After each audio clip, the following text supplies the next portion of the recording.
हरे कृष्णा। आज की श्रीमद् भागवतम क्लास में आपका हार्दिक स्वागत है। कल हमने सुना भगवान कृष्ण के जन्म के बारे में और कैसे वो जन्म के तुरंत बाद उन्होंने वसुदेव जी को बोला कि आप मुझे गोकुल पहुंचा दीजिए।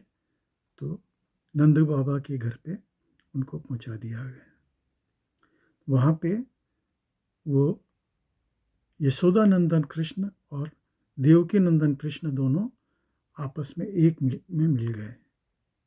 और वो जो योग माया जो लड़की जो वहाँ पे थी उसको वसुदेव जी लेकर के वापस आ गए। तो जब भगवान को लेकर के वो जा रहे थे वसुदेव जी, तो उनके सारे बंधन, जेल के दरवाजे वगैरह सब खुल गए, क्योंकि ये जितने भी माया के बंधन होते हैं ये सब जो है भगवान के साथ रहते ही ये खुल जाते हैं। और जैसे ही वो योग माया को लेकर के वो वापस से आए तो जेल के दरवाजे फिर बंद हो गए, फिर से हथकड़ियाँ लग गई, बेड़ियाँ लग गई। तो जब हम माया के पास रहते हैं तो हम फिर से बंधन में बंध जाते हैं।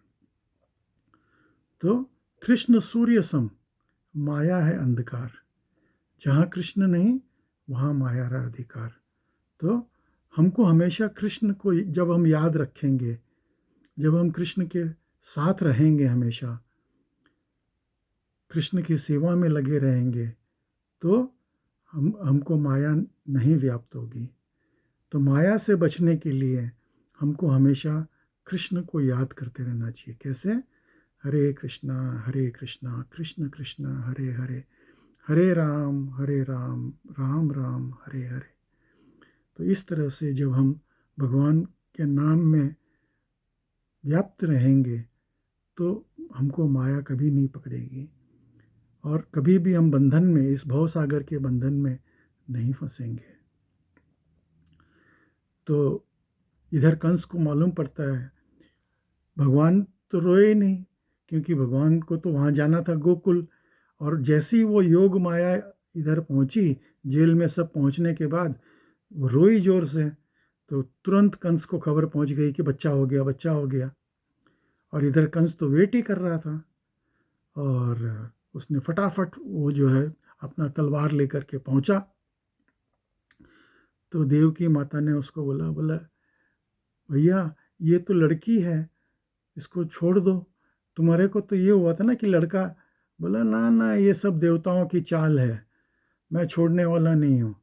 तो उसने झटक करके वो लड़की उनके हाथ से ले ली और जैसे ही उसको पटक करके पत्थर पे मारने की कोशिश की, वो उसके हाथ से उड़ करके ऊपर आसमान में चली गई और बोली कि तुम्हारा को मारने वाला तो जो है वो कहीं और पैदा हो गया है।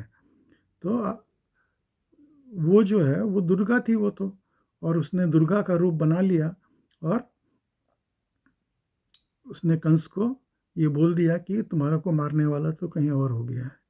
तो कंस जो है ये बहुत ही गुस्से में जाकर के अपने दरबार में बैठ गया और अपने जितने भी जो राक्षस साथी थे उन सबको उसने बुलाया और बुला करके उनको बोला भाई अब ये बच्चे को क्या करें, किस तरह से करें। तो सब कोई अपना अपना सुझाव देने लगे। फिर वहाँ पे उसकी एक राक्षसी थी, पूतना। पूतना ने बोला कि एक काम करते हो, अभी जो भी पिछले 5 दिनों में जो भी बच्चे पैदा हुए हैं, जो छोटे बच्चे पूरे गोकुल क्षेत्र के अंदर, पूरे व्रज क्षेत्र के अंदर, मैं घूम घूम करके सबको मार डालती हूँ। तो कंस को ये बात जच गई, तो उसने जो है पूतना को ये काम दे दिया। पूतना जो है वो एक खेचरी थी, वो डायन की तरह, लेकिन उसके पास में बहुत मायावी शक्ति थी, वो कोई भी रूप बना सकती थी और उसके पास बहुत शक्ति थी। 10,000 हाथियों का बल था उसके अंदर। और उसकी उसकी जो हाइट थी वो 18 फीट लंबी थी, लंबी चौड़ी एकदम, हट्टी कट्टी। लेकिन कोई भी रूप बना करके वो एकदम सुंदर बन सकती थी। तो पूतना को ये काम सौंप दिया गया कि जाओ तुम ब्रज में घूम घूम करके जितने भी बच्चे पिछले 5 दिनों में पैदा हुए हैं उन सबको मार डालो, ताकि कोई भी नहीं बचे। तो ठीक है। अब इधर जो है नंद बाबा के घर में सुबह जो है, अरे लाला हुआ है, लाला हुआ है, यशोदा माई को लाला हुआ है। तो सब कोई जो है खूब खुशियां मना रहे हैं, और वहाँ पे खूब मिठाइयाँ बट रही है, खूब बधाई हो रही है। नंद के आनंद भयो जय कन्हैया लाल की, नंद के आनंद भयो जय कन्हैया लाल की, हाथी दीने घोड़ा दीने और दीने पाल की। तो वहाँ पे खूब आनंद मच रहा है, खूब दही मक्खन सब लुटाया जा रहा है, और सबको वहाँ पे बुला करके खूब नाच गाना हो रहा है। तो उसी बीच में वहाँ पे ये पूतना जो है वो एक सुंदर गोपी का वेश बना करके, और जब वो वहाँ जा रही है तो लोग वहाँ के लोग जो है उसको देख करके अचंभित हो गए कि कहीं ये लक्ष्मी देवी स्वयं तो जो है नहीं आई है गोपी का वेश बना करके, इतनी सुंदर लग रही है। क्योंकि वो तो मायावी है ना, तो कुछ भी रूप बना सकती है। तो बना करके, और उसने क्या किया, ये जो हमने सुना था ना कथा, बलि महाराज की पुत्री, जो जिसने वामन देव को देख करके बोला था कि भाई काश मैं इसको अपना दूध पिला सकती, तो वो अपने स्तन के अंदर विष लगा करके वो सोची कि मैं जो है जो बालक है उसको दूध पिलाऊंगी और साथ में विष पिला दूंगी तो वो मर जाएगा। तो वो पहुंचती है वहाँ पे, उसको कोई नहीं रोकता है, इतनी सुंदर लगती है, उनको लगता है लक्ष्मी देवी स्वयं आई है। तो वो सीधा चली जाती है अंदर, अंदर जा कर के बालक को ले लेती है, और यशोदा माई कुछ काम के लिए इधर उधर जाती है। इतने में वो भगवान को जो है अपनी गोद में ले लेती है।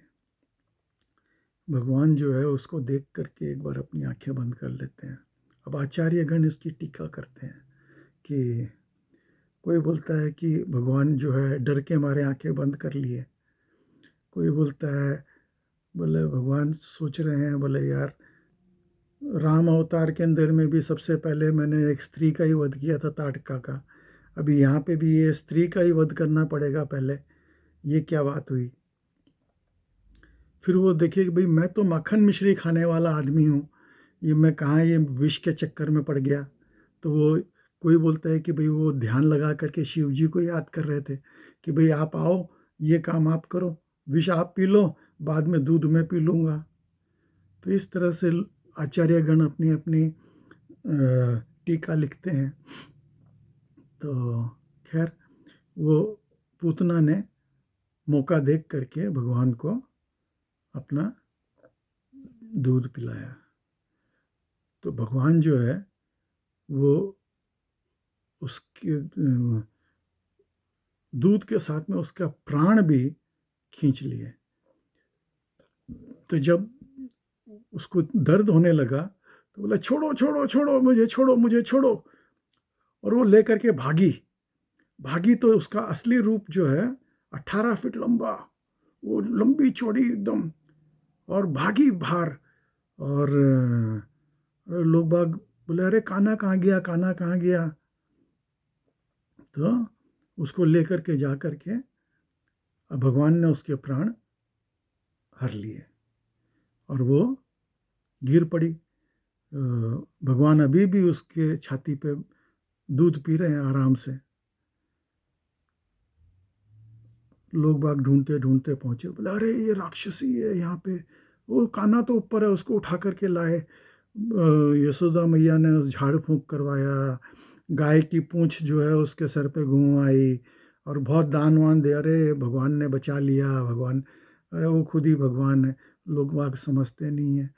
वो उन लोगों के लिए तो भाई वो एक साधारण बालक है, और वो लोग उनसे बहुत प्रेम करते हैं, और भगवान ने उनको बचा लिया।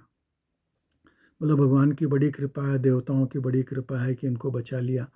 और फिर वो क्या किया, वो पूतना का जो अभी शरीर, जो इतना बड़ा शरीर जो पड़ा हुआ था, अब उसको क्या करें। तो बोले इसको काट काट करके जला देते हैं। तो उसके छोटे छोटे टुकड़े काट काट करके बहुत सारी चिताएं, कम से कम 100-150 चिता बना करके, और उसके अंदर उसको डाल करके जलाया गया। तो जब उसको जलाया गया तो उसके अंदर से बहुत बढ़िया चंदन अगरू की खुशबू आ रही थी।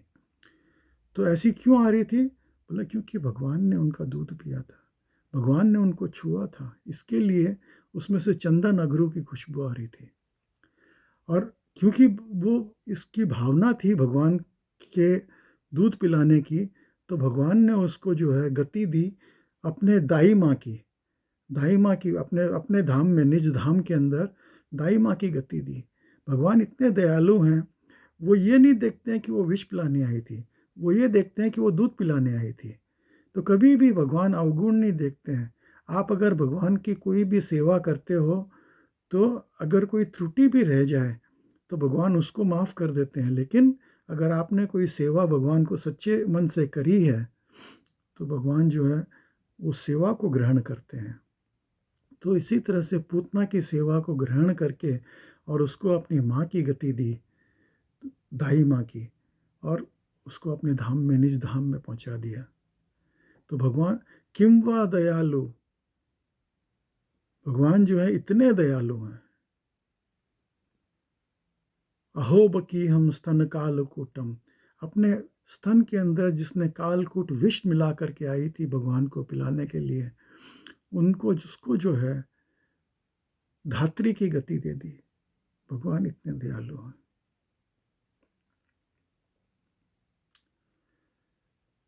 इसके बाद में कथा आती है तृणाव्रत की। तो तृणाव्रत का उद्धार, तृणाव्रत एक राक्षस था जो बवंडर के रूप में आता है।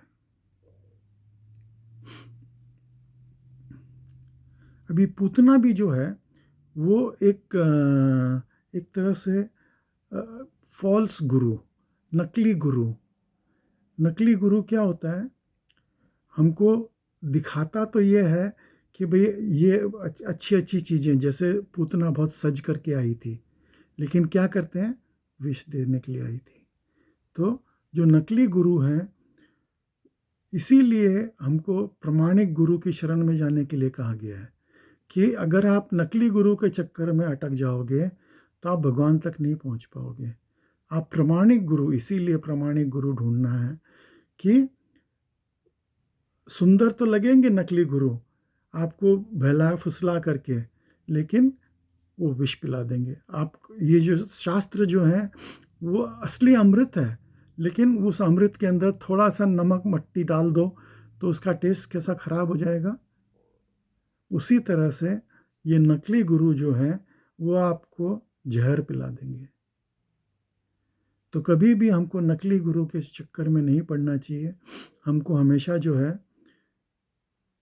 प्रमाणिक गुरु के पास में ही जाना चाहिए, जो कि ये 4 संप्रदाय के अंदर में रहते हैं, उन तक ही जाना चाहिए, उनसे ही सीखना चाहिए, उनसे ही समझना चाहिए। तो तृणाव्रत जो है वो एक बवंडर के रूप में आता है। तो उसको जो है, जब भगवान ने देखा कि तृणाव्रत आ रहा है, ये भी कंस का ही भेजा हुआ था राक्षस, तो यशोदा माई उस समय भगवान को ले करके अपने आंगन में बैठी हुई थी। आंगन में बैठी हुई थी तो अचानक से भगवान ने अपना वजन बढ़ाना चालू किया थोड़ा सा। तो यशोदा माई देखी, अरे यार बहुत भारी हो रहा है, बहुत भारी हो रहा है। तो उन्होंने क्या किया, उन्होंने भगवान को उठा करके ऐसे साइड में रख दिया, और वो सोची चलो मैं कोई दूसरा काम कराती हूँ तब तक थोड़ी देर में। तो वो उनको छोड़ करके इधर उधर गई, इधर में तृणाव्रत आया। अब भगवान जो है उनका तो मन चल रहा था कि भाई मैं आसमान की सैर करूं, घूम कर के आऊं, अभी काफ़ी देर से मैं इधर यहाँ पे पालने में सो रहा हूं। तृणाव्रत के साथ में थोड़ा मजे लूँ, आसमान का चक्कर लगा के आऊँ। तो तृणाव्रत आया और खूब जोर बवंडर, और उसके अंदर वो उनको उड़ा करके ले गया भगवान को उड़ा करके ले गया। तो उड़ा करके ले गया तो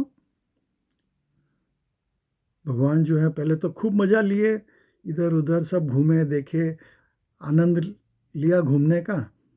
फिर वो देखे कि अब बस बहुत घूम लिया। अब फिर वो धीरे से उन्होंने अपना रूप नहीं बढ़ाया।